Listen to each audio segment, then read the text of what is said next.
मेरे प्यारे विद्यार्थियों, मैं सबसे पहले आप सभी को कंग्रेचुलेट करूंगा कि आप सभी ने जेई मेंस 2024 एग्जाम का सेशन वन सक्सेसफुली कंप्लीट किया और सेशन टू भी अब सक्सेसफुली कंप्लीट करने वाले हैं। कल 12 अप्रैल को जेई मेंस 2024 का लास्ट एग्जाम होगा और उसके बाद फिर आपके सामने क्वेश्चन आएगा कि अब क्या, अब अगला चीज क्या, व्हाट नेक्स्ट। तो बेटे इसका आंसर होगा जेई एडवांस्ड 2024 एग्जाम, जो 26 मई 2024 को शेड्यूल हुआ है। और अपने दिमाग में ये चीज मत रखिएगा कि due to some election, general assembly election की ये जो एग्जाम है ये पोस्टपोन्ड हो जाएगा एंड ऑल, ऐसा कुछ भी नहीं होने वाला है। जेई एडवांस्ड अथॉरिटी ने अपनी वेबसाइट पे, आईआईटी मद्रास ने वेबसाइट पे क्लियरली मेंशन कर दिया है कि एग्जाम 26 मई को ही होगा, जैसा ऑलरेडी शेड्यूल्ड है। राइट। मेरे प्यारे विद्यार्थियों, वैसे तो इस एग्जाम की एक कंडीशन है कि जेई मेंस 2024 में जिन बच्चों का स्कोर हर एक कैटेगरी में टॉप 20 परसेंटाइल से ऊपर होगा उनकी रेस्पेक्टिव कैटेगरीज में, या मैं रफली कहूं कि जिनकी रैंक अप्रोक्सीमेटली, जनरल के हिसाब से बता रहा हूं, जिनकी रैंक अप्रोक्सीमेटली 2.5 लाख के अंदर अंदर होगी, सिर्फ वही स्टूडेंट्स एलिजिबल होंगे इस एग्जाम में बैठने के लिए। बाकी जो स्टूडेंट्स हैं वो इस एग्जाम के लिए एलिजिबल नहीं है बेटा। अब ये चीज कर रखी है तो इसके तो ये हमारे कंट्रोल में तो है नहीं, हम इसका कुछ कर नहीं सकते हैं। हाउएवर अभी हमें क्लियरली नहीं पता है कि हमारा रिजल्ट क्या रहेगा, है ना। और कोई भी ऐसा क्लियरली डिसाइड नहीं कर सकता कि मेरी रैंक सर 5 लाख में आएगी, 6 लाख में आएगी, तो क्या मैं जी एडवांस के लिए प्रिपेयर करूँ ही नहीं करूँ, है ना। ये चीज़ तो वैसे बहुत क्लियर होगी 25 अप्रैल को। हाउएवर 25 अप्रैल से पहले भी आप लोग आंसर कीज आ जाएंगी एग्जाम्स की। अभी तक जो एग्जाम हुए उनकी तो आ चुकी है। कल का जो एग्जाम है उसकी भी कोई किसी न किसी कोचिंग की वेबसाइट पे, यूट्यूब चैनल पे उसका आंसर की डिटेल सॉल्यूशन आ गया होगा। तो धीरे धीरे मतलब आप एक अंदाजा, अपने एक अप्रोक्सीमेट रिजल्ट बना सकते हैं कि आपके क्या मार्क्स आने वाले हैं, और उसके अकॉर्डिंगली आपको अपनी रैंक का अंदाजा लग जाएगा। ठीक है। तो आप उसके अकॉर्डिंग भी अपनी डायरेक्शन को चेंज कर सकते हैं। हाउएवर जो बच्चे बिल्कुल श्योर हैं कि सर मेरा तो मतलब मेरा तो ये एलिजिबिलिटी अचीव हो जाएगी कि मैं जे एडवांस 2024 का एग्जाम दे सकूं, तो वो बच्चे इस वीडियो को जरूर पूरा का पूरा देखना बेटा, एंड तक देखिएगा। बहुत ही इंपॉर्टेंट स्ट्रेटेजी मैं इस वीडियो में डिस्कस करूंगा। अभी जेई एडवांस 2024 एग्जाम के लिए आज से अगर मैं आज के डे को इंक्लूड करूं तो सिर्फ 45 डेज आपके पास रह गए हैं। स्ट्रिक्टली टू 45 डेज, आप स्क्रीन पे देख भी रहे होंगे। 11 अप्रैल से लेके 25 मई तक 45 डेज बनते हैं। तो ये इसीलिए मेरे दिमाग में आया कि बच्चे कहीं भटक ना जाए, इसलिए क्यों ना मैं 45 डेज की एक स्ट्रेटेजी उनके साथ डिस्कस कर दूं। क्योंकि मैं देखता हूँ कि बहुत से बच्चे इधर उधर भटके रहते हैं, कोई बुक यूज कर रहा है, कोई किसी यूट्यूब चैनल पे भटका हुआ है, कोई कुछ और कर रहा है, कोई कुछ और कर रहा है, कोई भी एकदम प्रॉपर प्लानिंग के साथ, एक बेस्ट प्लानिंग के साथ प्रिपरेशन नहीं कर रहा है। अननेसेसरी स्टेप ले रहा है जिसकी वजह से उसका कीमती समय निकलता जा रहा है और प्रिपरेशन इफेक्टिवली नहीं हो रही है। इसी चीज को दिमाग में रखते हुए और अपने वास्ट एक्सपीरियंस के अकॉर्डिंगली मैं आज इस चैनल पर, जिसका नाम है दिल्ली स्कूल ऑफ फिजिक्स, ये वीडियो लेके आया हूं बेटा। आ, मैं स्वागत करता हूं बेटा इस भारत देश के नॉर्थ से लेके साउथ तक और ईस्ट से लेके वेस्ट तक सभी जेई एडवांस 2024 एस्पिरेंट्स का मैं अपने इस channel Delhi school of physics पर स्वागत करता हूं। आप सभी मुझे प्यार से डीएसपी सर बोल सकते हैं। सबसे पहले इस वीडियो में स्ट्रेटेजी डिस्कस करने से पहले मैं आपको कुछ इंपॉर्टेंट डेट्स इन सबको इन्फॉर्मेशन दे दूं। पहला तो ये जो मैं अभी ऑलरेडी दे चुका हूं कि 45 डेज ही अब आपके पास स्ट्रिक्टली रह गए हैं।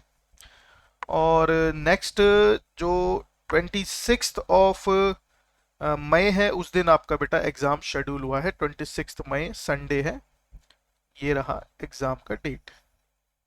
पहला पेपर होगा सुबह 9 बजे एग्जैक्टली स्टार्ट हो जाएगा और 3 घंटे बाद 12 बजे खत्म हो जाएगा, 26 मई को संडे। और जो पेपर टू है वो 2:30 बजे स्टार्ट होगा और शाम को 5:30 बजे ख़त्म हो जाएगा। हमारे टाइम पे तो 2 घंटे का गैप होता था, आपको तो लगभग 2.5 घंटे का गैप मिल चुका है। ठीक है, 3-3 घंटे के दोनों पेपर होंगे, फिजिक्स केमिस्ट्री मैथ दोनों पेपर्स में होंगी। मैं अपकमिंग वीडियो में पेपर की डिटेल पैटर्न भी डिस्कस करूंगा ताकि आप उससे अवेयर हो सके, क्योंकि प्रिपरेशन में ये भी एक इम्पॉर्टेंट रोल प्ले करता है। आपको पता होना चाहिए आप आपका जो मैदान है जिसमें आप लड़ने जा रहे हो वो मैदान कैसा है, और जिससे आप लड़ने जा रहे हो वो एनिमी कैसा है, वो आपको पता होना चाहिए। बेटे इसका भी जो एडमिट कार्ड है, एडमिट कार्ड 17 मई से अवेलेबल होगा, तो कोई भी बच्चा बेमतलब यूट्यूब पे जाके बार बार सर्च नहीं करेगा कि एडमिट कार्ड कब आने वाले हैं, एडमिट कार्ड कब आने वाले हैं। 17 मई से पहले कोई एडमिट कार्ड नहीं आएगा, वो भी टाइम भी दे रखा है, देखो सुबह 10 बजे के बाद ही, है ना। तो अननेसेसरी इस पॉइंट को आप इंटरनेट पे सर्च मत करिएगा। माय डियर स्टूडेंट्स, इसकी जो रजिस्ट्रेशन है वो भी आपको अब मैं आपको इन्फॉर्म कर देता हूँ कि 27 अप्रैल से इसकी रजिस्ट्रेशन स्टार्ट होगी। ऑब्वियस सी बात है, जेई मेंस के रिजल्ट के बाद ही स्टार्ट होगी, है ना, क्योंकि हर एक बच्चा एलिजिबल नहीं है इस एग्जाम के लिए। तो आइए जरा अब स्टार्ट करते हैं, ये तो इम्पोर्टेंट डेट्स थी बेटे। इसकी जो इम्पोर्टेंट स्ट्रेटेजी है वो मैं आपको अब डिस्कस करने जा रहा हूँ। ध्यान से मैं चाहूंगा कि आप सभी बिल्कुल फोकस होके, एकदम फोकस्ड होके मेरी इस बात को ध्यान से सुने। मैं ज़्यादा टाइम नहीं लूंगा, मुझे पता आपका समय बड़ा कीमती है, आप बड़ी मुश्किल से यूट्यूब में इस वीडियो पे लैंड हुए हैं, तो मैं आपको ज़्यादा टाइम नहीं लूंगा। राइट, आपका और मेरा दोनों का समय बड़ा कीमती है बेटा। बेटा सबसे इम्पोर्टेंट चीज़, अभी किसी न किसी बच्चे के दिमाग में, स्पेशली वो बच्चे जो किसी कोचिंग में एनरोल नहीं है, उन बच्चों के दिमाग में बहुत सारे क्वेश्चन पे क्वेश्चन आ रखे होंगे, और वो अपने इन क्वेश्चंस का आंसर ढूंढने के लिए दिन रात यूट्यूब पे लगे रहे होंगे। जिसने भी अपना जेई मेंस का एग्जाम दिया, एग्जाम देने के तुरंत बाद ही वो बस यूट्यूब पे लैंड कर चुका है, और पता नहीं दुनिया भर की वीडियोस वो देखता फिर रहा होगा, ये वो दिस दैट एंड ऑल, ये सब। राइट, तो और दूसरे कुछ बच्चे होंगे जो किसी ना किसी कोचिंग में एनरोल्ड है, तो मैं वन बाय वन डिस्कस करता हूँ। पहले उन बच्चों के लिए जो किसी कोचिंग में एनरोल्ड है। बेटा आप जिस कोचिंग में एनरोल्ड हैं, उस वो कोचिंग आपको जैसे गाइड कर रहा है, आपको स्ट्रिक्टली वही गाइडेंस फॉलो करनी है, किसी भी कोचिंग में हो आप इस देश के। स्पेशली मैं बात करूंगा नेशनल लेवल की कोचिंग में। ठीक है, जो भी वो आपको गाइडेंस दे रहे हैं उस गाइडेंस को स्ट्रिक्टली फॉलो करिएगा। कोचिंग में कुछ सर्टेन टेस्ट सीरीज भी चल रही होंगी जे एडवांस को लेके, वो टेस्ट सीरीज में आपको स्ट्रिक्टली पार्टिसिपेट करना है। कोई भी बच्चा दिमाग में फिट नहीं करेगा कि मैं टेस्ट सीरीज छोड़ देता हूं and all, test series strictly participate करना है। पीवाईक्यू सॉल्व करने के लिए बोलते हैं तो आपको पीवाईक्यू सॉल्व करना Okay, है। I found this right, on. एक मिनट रुकिए बेटा, कुछ technical problem. There's no one in your con. हाँ, कंटिन्यू करते हैं। तो जो बच्चे कोचिंग में एनरोल्ड हैं उनका जो रोड मैप है वो तो ऑलरेडी कोचिंग ने प्रिपेयर करके दे दिया है, उसे ही फॉलो करना है। टेस्ट सीरीज स्ट्रिक्टली फॉलो करनी है, जो भी प्रीवियस ईयर क्वेश्चन की टेस्ट सीरीज चल रही है वो स्ट्रिक्टली फॉलो करने हैं and all. Full syllabus test ही आपको देना है। अब मैं आ जाता हूँ उन बच्चों पे जो किसी पर्टिकुलर कोचिंग में या किसी ऑर्गेनाइज्ड कोचिंग में, नेशनल लेवल की ऑर्गेनाइज्ड कोचिंग में एनरोल्ड नहीं है। नेशनल लेवल की कोचिंग लाइक जिनके लगभग हर स्टेट में एक तरह सेंटर आप कह सकते हैं, लाइक आकाश, Elon, Shri Chaitanya, Narayana, PW, etcetera etcetera, ये सब जो है ये नेशनल लेवल की कोचिंग्स हैं। इनका एक अच्छा खासा लेवल का रिसोर्सेज है, तो ये अपने स्टूडेंट्स को बहुत इफेक्टिवली गाइड कर पाते हैं। तो मैं इनकी बात कर रहा था, इनके जो स्टूडेंट्स हैं उनके लिए ये वीडियो नहीं है। ठीक है, वो स्टूडेंट्स जो किसी कोचिंग में जे एडवांस्ड ओरिएंटेड स्पेशल किसी बैच में या क्लासेस में नहीं है, वो स्टूडेंट्स जो किसी नेशनल लेवल की ऑर्गेनाइज कोचिंग में एनरोल नहीं है, या वो स्टूडेंट्स जिनके पास प्रॉपर सोर्सेज नहीं है जे एडवांस की प्रिपरेशन के लिए, ये वीडियो अब उनके लिए हो जाती है। तो वो यहाँ पे टिके रहे लास्ट तक, मैं ज़्यादा टाइम नहीं लूँगा। माय डियर स्टूडेंट, सबसे पहला पॉइंट है कि क्या सर मुझे कोई बुक फॉलो करनी चाहिए? भैया ये टाइम बुक फॉलो करने का बिल्कुल भी नहीं है। कोई भी बच्चे ने अगर कोई ऐसी बुक उठा ली, क्योंकि कोई भी इंडियन लेवल की कोई भी बुक जो है प्रॉपरली जे एडवांस में ये जो लास्ट के 45 डेज हैं इसके अकॉर्डिंगली डिज़ाइन नहीं है, ठीक है। तो आप कोई भी अननेसेसरी बुक उठा के अपने ये कीमती 45 दिन बर्बाद नहीं करेंगे। आपको सिर्फ एक ही प्राइम टास्क करना है। आप 45 डेज के अकॉर्डिंगली अगर मैं देखूं तो मेरे पास लगभग 6 वीक्स है ना। 45 डेज को अगर मैं देखूं तो मेरे पास अप्रोक्सीमेटली 6 वीक्स है, राइट। अप्रोक्स 6 वीक्स, हर एक वीक में होते हैं 7 डेज, ठीक है। अब आप क्या करोगे, आपके पास सोर्स क्या होना चाहिए सर? मेरे पास सोर्स होना चाहिए सिर्फ और सिर्फ previous year question paper, full syllabus. Full syllabus कहाँ से मिलेंगे वो सब मैं आपको बताऊंगा। Full syllabus previous year question paper आपको कलेक्ट करना है और फिर इन 7 डेज में आप 1 डे एक कंप्लीट पेपर दोगे, complete paper 1 and paper 2। Timing वही रखनी है जो रियल टाइमिंग है, 9 to 12 PM and then 2:30 to 5:30 PM। ये आपका शेड्यूल होना चाहिए। कोई भी ऐसा काम आप कर रहे हैं जहां पे आपका ये शेड्यूल डिस्टर्ब हो रहा है तो इमिडिएटली वो काम बंद कर दीजिए, क्योंकि वो आपको नुकसान कर देगा। वो पूरा दिन आप पेपर दोगे। अब देखो ये पेपर देने में भी क्या करना है, मैं एक एक स्टेप बता रहा हूँ, ध्यान से सुनिएगा। फॉर एग्जाम्पल आपने आज कल 12 अप्रैल को, मान लीजिए जिसका कल 12 अप्रैल को जेईई मेंस का पेपर नहीं है, वो बच्चा पढ़ने बैठता है, तो 12 अप्रैल को सुबह 9 बजे वो जेईई एडवांस का पेपर 1 स्टार्ट करेगा। 3 घंटे प्रॉपरली सेट करिए। पेपर हार्ड कॉपी आपके पास नहीं होना चाहिए, क्योंकि जो फाइनल एग्जाम है वो सीबीटी मोड में आप दोगे, कंप्यूटर स्क्रीन पे दोगे। तो आपको अपनी बॉडी में ये हैबिट भी डेवलप करनी पड़ेगी कि वो जो 6 घंटे आप स्क्रीन के सामने बैठ के पेपर दोगे, उस 6 घंटे की हैबिट आपको डेवलप करनी पड़ेगी। तो इसीलिए हर एक बच्चा, उसके पास लैपटॉप है तो बेस्ट है, अगर मजबूरी है कि लैपटॉप नहीं है तो फिर वो एक स्मार्टफोन यूज कर सकता है।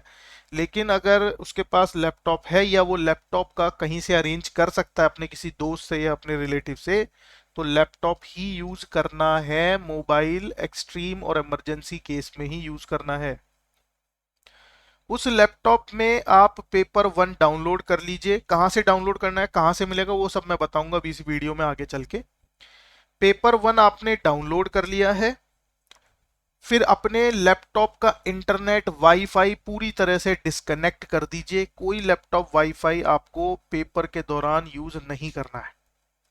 अब जैसे ही 9 बजते हैं तो आपको पेपर स्टार्ट करना है। अब पेपर स्टार्ट करते वक्त आपके पास और क्या मटेरियल होना चाहिए सर? आपके पास A4 शीट होनी चाहिए। A4 शीट होनी चाहिए ब्लैंक, क्योंकि रियल एग्जाम में भी आपको कुछ यही मटेरियल मिलेगा रफ करने के लिए ये सब। दूसरा, आपके पास एक बॉल पेन होना चाहिए, क्योंकि वहां पर भी आपको बॉल पेन ही अवेलेबल होगा, राइट।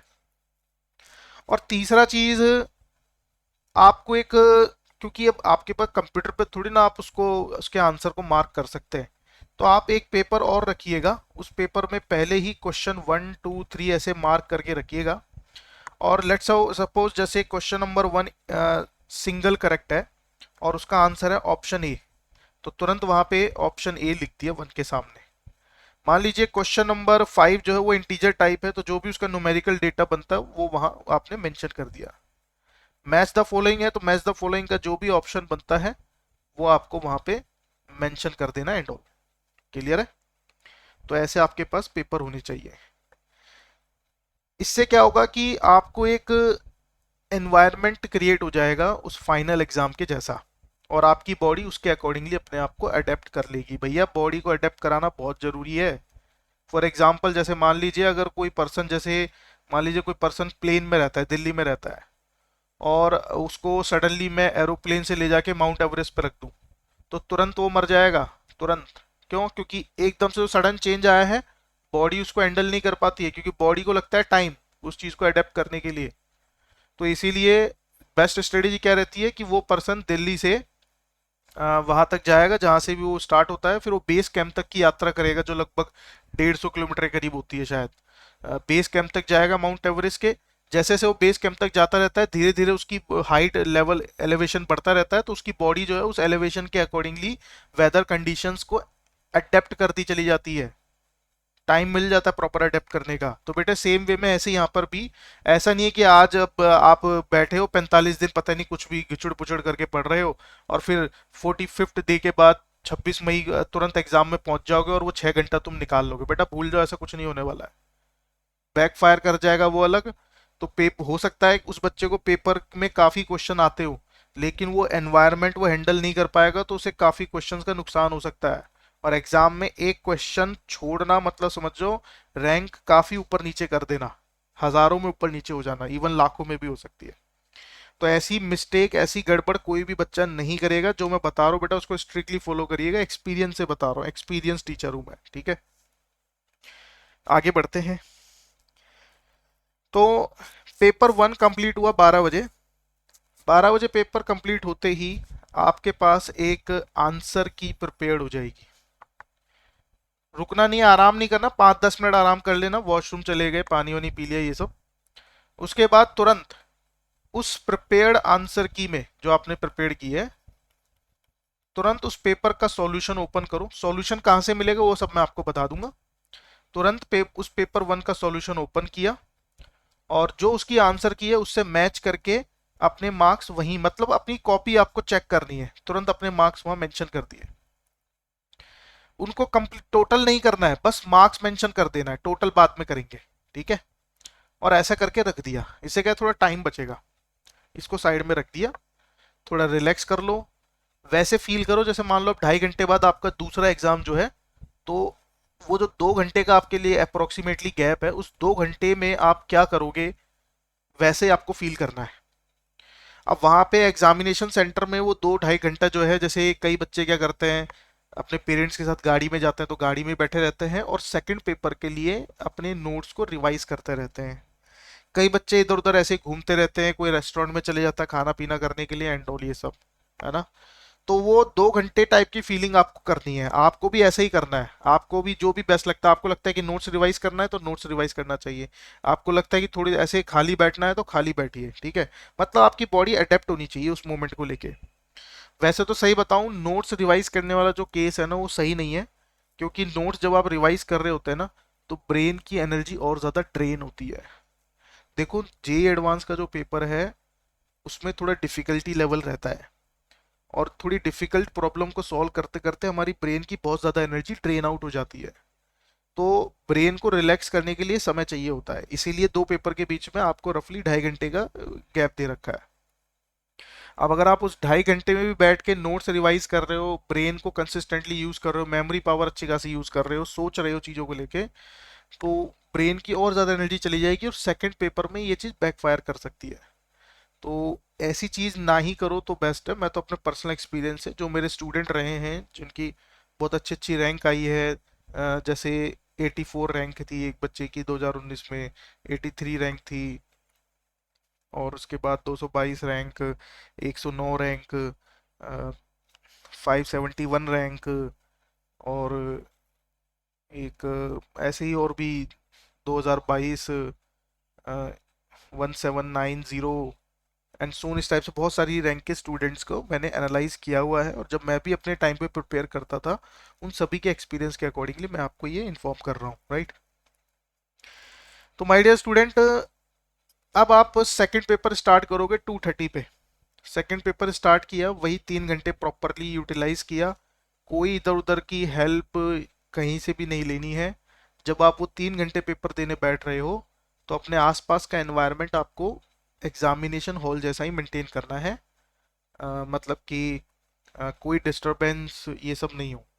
हाँ, आप जो बाहर से जो शोर शराबे आ रहे हैं उनको कंट्रोल मत करिएगा, क्योंकि कई बार क्या होता है कि जब हम किसी एग्जामिनेशन सेंटर में होते हैं तो उसके आसपास कभी कभी कंस्ट्रक्शन वर्क चल रहा होता है जो हमारे कंट्रोल में नहीं होता, उन एग्जामिनेशन सेंटर के कंट्रोल में भी नहीं होता। तो वो कंस्ट्रक्शन वर्क कभी कभी हमें परेशान कर सकता है। जैसे मेरे एक स्टूडेंट था, उसकी 222 रैंक थी। मैं अभी बताऊंगा नहीं कौन सा ईयर है, फिर कभी डिस्कस करेंगे।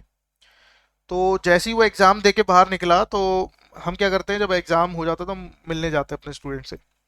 तो जब वो बाहर निकला तो उसने तुरंत निकलते बोला कि सर, थैंक गॉड कि मैंने जो है जो टेस्ट सीरीज थी वो प्रॉपरली फॉलो की। अ, अगर मैं टेस्ट सीरीज प्रॉपरली फॉलो नहीं करता तो मेरे लिए एक दिक्कत क्रिएट हो जाती। तो हमने पूछा भाई क्या दिक्कत थी। कह रहा सर, जो एक्चुअल में क्या था, उसका जो सेंटर था वो हाईवे के नियर था। तो और उसके बगल में कुछ कंस्ट्रक्शन वर्क चल रहा था, और हाईवे से भी जो ट्रक कार है उनके हॉर्न की आवाज़ भी जो है थोड़ा बहुत वहाँ जा रही थी। तो वो कह रहा है सर, मैं इन आवाज़ों ने मुझे बहुत डिस्टर्ब किया, लेकिन जब मैं पेपर दे रहा था, जब मैं टेस्ट सीरीज देता था, मॉक टेस्ट देता था, तो उस समय भी कुछ ना कुछ ऐसी डिस्टरबेंस हमारे क्लासरूम के आसपास रहती थी। तो मेरे ब्रेन ने उसको अडेप्ट कर लिया। अडेप्ट करने की एडवांटेज मुझे यहाँ पर मिली। अगर वो नहीं करता मैं अपने घर पे, क्योंकि ऑनलाइन फीचर भी अवेलेबल होता है लगभग अब सभी कोचिंग में, टेस्ट आप घर बैठ के भी दे सकते हो अपने टेस्ट सीरीज, और सेंटर पे आके भी दे सकते हो। तो वैसे वो most of the time centre मतलब घर से ही देता था, पर कुछ टेस्ट उसने सेंटर पे आके भी दिए, तो वो थोड़े से उसको बचा ले गए। पर मोस्ट ऑफ द टेस्ट उसने घर पे दिए थे, और घर पे जब वो देता था ना, तो उसका घर एक बहुत ही मतलब शांत इलाके में था, और प्रॉपर एकदम साउंडलेस कंडीशन बनती थी उसके आसपास। तो वो कहता कि सर उस वो तो चीज़ मेरे को बड़ा परेशान कर देती अगर मैं मेरे को कुछ दिन मैं अगर सेंटर पे आके पेपर देने की हैबिट मुझे नहीं होती तो, है ना। तो ये चीज़ दिमाग में रखना है आपको। ये चीज़ अपने घर में इतना भी शांत माहौल क्रिएट नहीं करना है कि आपको उसकी आपकी बॉडी उसको अडेप्ट ही ना कर पाए। जल्दी आगे बढ़ते हैं बेटा। तो ये आपके पूरे उस एक दिन का शेड्यूल होगा। 9 से 12 एक पेपर, पेपर वन, उसकी आंसर की बनाई 5-10 मिनट लगेंगे। फिर अगेन पेपर टू, और उसकी आंसर की बनाई 5-10 मिनट लगेगा। और अब लास्ट स्टेप, 5:30-6 बजे तक आप दोनों आंसर की आपके पास प्रिपेयर्ड होंगी, चेक्ड। अब आपको उसके सारे जो मार्क्स हैं वो कैलकुलेट करना है। ठीक है, सारे मार्क्स आप कैलकुलेट करेंगे और अपना फाइनल रिजल्ट बनाएंगे कि टोटल कितने मार्क्स आप बना रहे हैं आउट ऑफ जो भी वहाँ पे गिवन है। लेट्स से 360 मार्क्स का पेपर है, तो आउट ऑफ 360 आप कितना मार्क्स स्कोर कर पा रहे हैं, राइट। फॉर एग्जाम्पल मान लीजिए कोई बच्चा आउट ऑफ 360 100 मार्क्स स्कोर करता है। बेटा वैसे मैं आगे एक और वीडियो बनाऊंगा जिसमें मैं आपको बताऊंगा कि आपको कितने मार्क्स टारगेट करने हैं to achieve this kind of rank.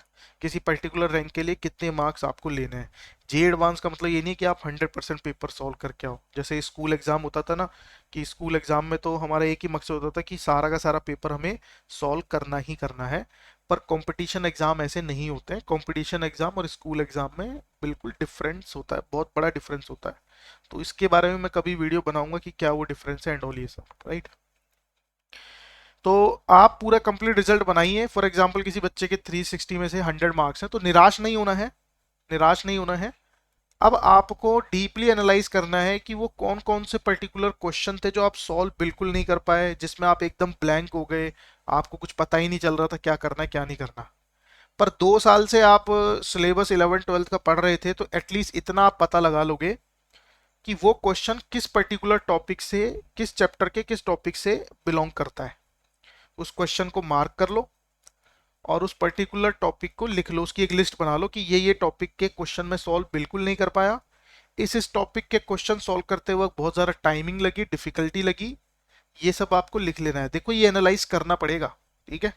बिना इस एनालिसिस के आपका ये जो एम है वो कंप्लीट नहीं हो पाएगा। इसमें रफली टाइम तो लगेगा, नो डाउट, 2 पेपर हैं, तो आप समझ लीजिए 1 से 2 घंटे तो आपको रफली लग भी सकते हैं, है ना। मतलब आप कुल मिला के हो सकता है रात को 9 बजे आप फ्री हो। तो ये पूरी एनालिसिस करके लिस्ट बनाना जरूरी है, रिटर्न वर्क करना बहुत जरूरी है। पूरी एनालिसिस करके लिस्ट बना के कौन कौन से टॉपिक के क्वेश्चन है जो आप नहीं कर पाए, ठीक है, उन्हें आप लिख लीजिए। अब आराम से डिनर करिए, रिलैक्स करिए, नोट्स रिवाइज करिए, और आराम से मैक्सिमम 11 बजे तक सो जाइए। प्लीज़ बेटा लेट नाइट स्टडी मत करिए। मैं बता रहा हूँ लेट नाइट स्टडी करना कोई सही बात नहीं है, वो भी लास्ट मोमेंट पे, ठीक है। थोड़ा स्मार्टली स्टडी करिए।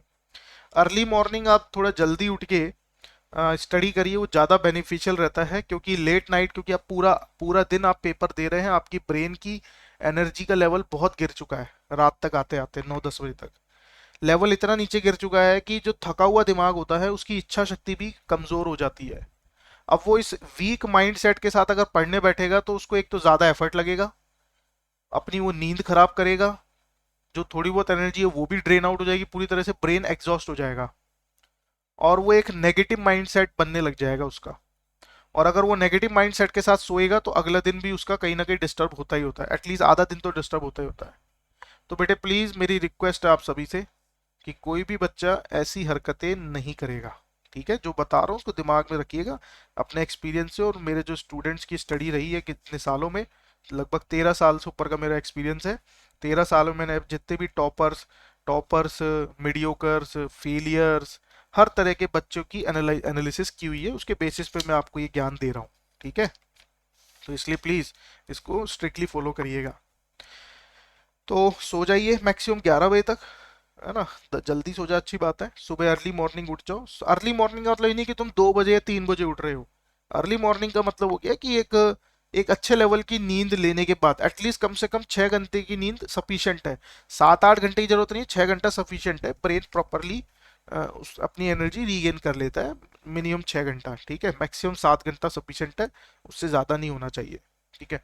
हो सकता है किसी कोई पर्सन 5 घंटे में एनर्जाइज हो जाए, तो वो काफ़ी चीज़ें तो वैसे पर्सन टू पर्सन डिपेंड करता है, पर ऑन एन एवरेज अप्रॉक्स 6 घंटे के लिए आप जरूर सोइए। सुबह उठिए अप्रोक्सीमेटली 5 बजे, ठीक है? बहुत ज़्यादा अर्ली मॉर्निंग नहीं उठना है, 5 बजे सबसे बेस्ट टाइम रहता है, 5 से 6 के मैक्सिमम मैक्सिमम उठ जाइए। अब ये जो नेक्स्ट डे है, उस वीक का पहला डे तो मैंने आपको बता दिया कैसे यूटिलाइज करना है।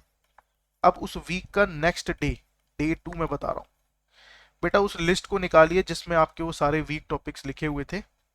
उन वीक टॉपिक्स का आपके पास कोई ना कोई क्लास नोट्स होंगे, राइट? क्लास नोट्स नहीं है तो कोई कोचिंग का मटेरियल आपने ले रखा होगा, क्लास नोट्स होंगे या कोई पर्टिकुलर बुक आपके पास होगी। इनमें से कोई एक मटेरियल आपको लेना है, ठीक है? कोचिंग मटेरियल या बुक आपके पास होगी। बुक में ऐसा जरूरी नहीं है कोई स्पेसिफिक बुक, कोई भी आप बुक ले सकते हैं। एस सी वर्मा हो गया या संगेज हो गया। वैसे मैं अगर सही पर्सनली बताऊं तो एस सी वर्मा को फिलहाल अवॉइड ही करिएगा। बेस्ट रहेगा कि आप संगेज पकड़ लीजिएगा, ठीक है? जे एडवांस लेवल वाली संगेज। इसके लिए मैं इसलिए बता रहा हूँ क्योंकि हमें इस समय चाहिए ऐसी थ्योरी जिसमें पॉइंट टू पॉइंट चीज़ें लिखी हो मेन मेन, और हमें इजीली मिल जाए, तो संगेज काफ़ी सही रहेगी, ठीक है? अगर संगेज नहीं है तो ज़बरदस्ती खरीदने की ज़रूरत नहीं है। जो भी बुक आपके पास अवेलेबल है जेई एग्जाम से रिलेटेड आप उसको भी यूज़ कर सकते हैं, ठीक है? इसलिए मैं यहाँ पे उसका स्पेशली नाम नहीं लिख रहा हूँ। तो बेटे अपने जो भी वीक टॉपिक्स हैं उससे रिलेटेड जो कॉन्सेप्ट है उसे एक बार रिवाइज कर लीजिए, रीड कर लीजिए। उससे रिलेटेड कुछ 2-3 क्वेश्चन सॉल्व कर लीजिए, जो भी उसमें इक्वेशन है वो इक्वेशन को ध्यान से समझ लीजिए। अगर आपके पास कोई एक्सपर्ट पर्सन है, जैसे कोई टीचर आपके पास है कांटेक्ट में, तो आप उसकी हेल्प लीजिएगा फिर, क्योंकि अगर आप खुद इसको एनालाइज करने लगोगे तो काफ़ी टाइम जाएगा और आपको फिजिक्स केमिस्ट्री मैथ तीनों करना है, ठीक है? तो वो पूरा दिन आपको इसी डिटेल एनालिसिस में यूटिलाइज करना है, डिटेल एनालिसिस। देखो हम बेस्ट लेवल तक तो प्रिपेयर नहीं कर सकते हैं, पर एटलीस्ट ये कर सकते हैं कि जो हमारे वीक टॉपिक्स हैं उसमें काफ़ी हद तक तो हम प्रिपेयर कर सकते हैं, है ना? कुछ ना कुछ तो हम कहीं ना कहीं कर ही लेंगे। तो ये जो डे 2 है आपको पूरी तरह से इसी में यूटिलाइज करना है, उन टॉपिक्स की डिटेल एनालिसिस करने में। बहुत ज़्यादा डिटेल भी नहीं करना है, ठीक है? मान लीजिए अगर किसी के पास class notes coaching material book नहीं है तो सर वो क्या करे? तो बेटा फिर आप यूट्यूब पे बहुत सारे एक से बढ़कर एक टीचर्स अवेलेबल हैं। आप पर्टिकुलरली सिर्फ उसी टॉपिक के लिए जिस टीचर को आप फ्रिक्वेंटली फॉलो करते हैं, उसके कंटेंट को फॉलो करते हैं, सिर्फ आप उस टीचर के उन पर्टिकुलर टॉपिक्स को आप वहाँ से स्टडी कर सकते हैं, ठीक है? बहुत ज़्यादा ये नहीं है कि पूरे दिन ही यूट्यूब पे लगे पड़े हैं, बस वो पर्टिकुलर टॉपिक पढ़ना है और फिर वापस आ जाना है। ऐसे आपका सिलेबस भी रिवाइज होता रहेगा। अब देखो इससे हमें एडवांटेज ये मिलेगी कि हम है ना क्वेश्चन स्पेसिफिक पढ़ रहे हैं, तो हम है ना इफेक्टिवली अपना समय यूटिलाइज कर रहे हैं। अगर कोई बच्चा इस स्ट्रेटजी को फॉलो नहीं करता है ना, वो जनरली क्या करेगा, कोई ना कोई बुक उठा लेगा और पूरे दिन वो एक चैप्टर को पकड़ के बैठा रहेगा। मेरे तो सर ये वीक है, कहीं ना कहीं हमें हर टॉपिक वीक लगता ही लगता है। फॉर एग्जाम्पल एक बच्चा बोलेगा सर मेरा तो रोटेशन बहुत वीक है, तो मैं ना रोटेशन क्वेश्चन करता हूँ। अब वो रोटेशन क्वेश्चन तब तक करता रहेगा जब तक कि उसे ये कॉन्फिडेंस ना आ जाए कि अब ये मेरा स्ट्रॉन्ग चैप्टर हो गया है। और भैया मैं सही बताऊं ना, ये कॉन्फिडेंस आपको तुरंत आएगा ही नहीं। समझ गए? जब 11th क्लास में बच्चा रोटेशन पढ़ रहा होता है ना, तो कई महीने लग जाते हैं उसको एक डिसेंट लेवल का कॉन्फिडेंस आने के लिए। और आप सोच रहे हो कि कुछ दिन में ही आप उसमें कॉन्फिडेंस गेन कर लोगे, स्पेशली वो चैप्टर जो आपने लगभग 1.5 साल पहले पढ़ा था। तो ऐसी मिस्टेक तो गलती से भी मत कर देना, ठीक है? वरना फिर कीमती समय निकल जाएगा और एक टाइम के बाद आपको बहुत बड़ा रिग्रेट होगा। आप क्या करोगे, रोटेशन के चक्कर में 3-4 दिन निकाल दोगे अपने, 45 से कब आपको 35 बन जाएंगे पता नहीं चलेगा। ऐसी केमिस्ट्री में भी करोगे, ऐसे मैथ्स में करोगे, और सारे के सारे 30 दिन ऐसे बर्बाद हो गए। लास्ट के 10-15 दिन फिर पैनिक होते हुए घूमोगे। तो बेटा ये वाली मिस्टेक तो गलती से भी नहीं करना है, ठीक है ना? जो मैंने बताया है स्ट्रिक्टली उसे ही फॉलो करना है। आगे बढ़ते हैं। तो इस तरीके से आपका डे 1 डे 2 हुआ। अब यही चीज आपको फिर रिपीट करनी है, लास्ट पॉइंट में बता रहा हूं, यही चीज फिर आपको रिपीट करनी है। तो यही चीज आपको रिपीट करनी है, और कितना करना है? कंक्लूजन ये है बेटे कि 7 डेज में डे 1 पेपर्स, डे 2 एनालिसिस, फिर day 3 again paper next other year का। लेट्स से जैसे आपने स्टार्ट किया 2023 वाला पेपर सॉल्व किया, अब 2022 वाला करना है। डे 4 फिर अगेन एनालिसिस, डे 5 पेपर करना है 2021, day 6 analysis, day 7 again overall practice analysis and all. ठीक है, ठीक है। मतलब कंक्लूजन ये है कि वही चीज पढ़िए, क्वेश्चन से डिसाइड करिए कि आपको पढ़ना क्या है। जो क्वेश्चन आपसे इन पेपर्स में इफेक्टिवली सॉल्व नहीं हो रहे हैं, उनसे डिसाइड करिए कि आपको पढ़ना कितना है। ठीक है? अगर आपने इसका उल्टा किया कि पहले मैं अपने सारे वीक टॉपिक अच्छे से पढ़ लेता हूं, फिर मैं पेपर करने जाऊंगा, बेटा भूल जा, फिर तेरा सपना खत्म। ठीक है? तो ये गड़बड़ मत करिए, क्योंकि सारे बच्चे अभी यही गड़बड़ करने वाले हैं, जो भी अनऑर्गेनाइज्ड हैं, जो भी जिनको भी ये नहीं पता एक्सपीरियंस, वो सब यही गड़बड़ करेंगे, है ना? तो मैंने आपकी हेल्प कर दी है, आप इस स्ट्रेटेजी को फॉलो करिएगा। अब मैं इस वीडियो में लास्ट पॉइंट और डिस्कस कर दूं कि ये सोर्सेज आपको इकट्ठे कहाँ से करने हैं। अच्छा, यही चीज फिर आपको अगले बाकी जो 6 वीक्स हैं, ये वीक 1 था, ऐसे ही फिर नेक्स्ट वीक भी सेम चीज रिपीट करनी है। रिपीट। आप ये जो लास्ट डे है ना, इसमें पूरे नोट्स भी रिवाइज कर सकते हैं, फिजिक्स केमिस्ट्री मैथ तीनों के। ठीक है? Repeat above schedule for next week and so on. ठीक है?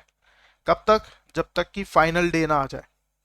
अब फाइनल डे 25 मई को आपको कैसे फील करना है, 26 मई आपको क्या करना है, वो सब फिर मैं अगली वीडियो में बताऊंगा। अभी इस वीडियो में बताऊंगा तो ये और लंबी खिंच जाएगी। ठीक है? मैं जल्दी से आपको बता देता हूं कि क्या क्या सोर्सेस है जहां से आप पेपर ये सब कलेक्ट कर सकते हैं। ठीक है?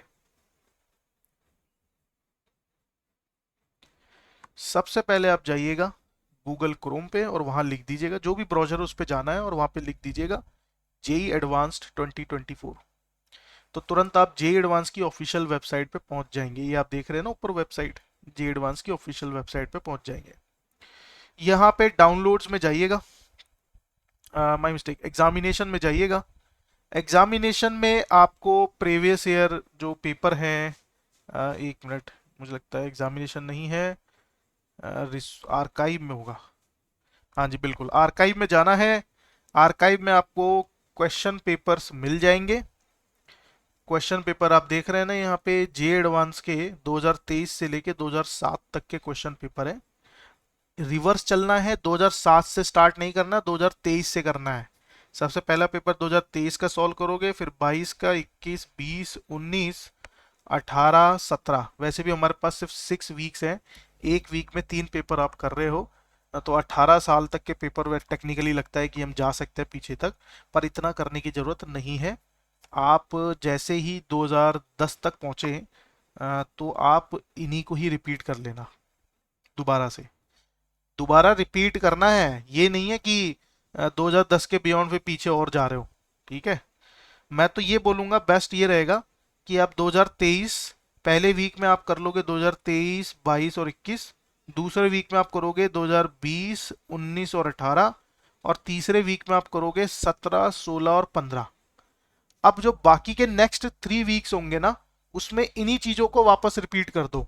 15, 16, 17 week number 4, 18, 19, 20 week number 5, 21, 22, 23 week number 6।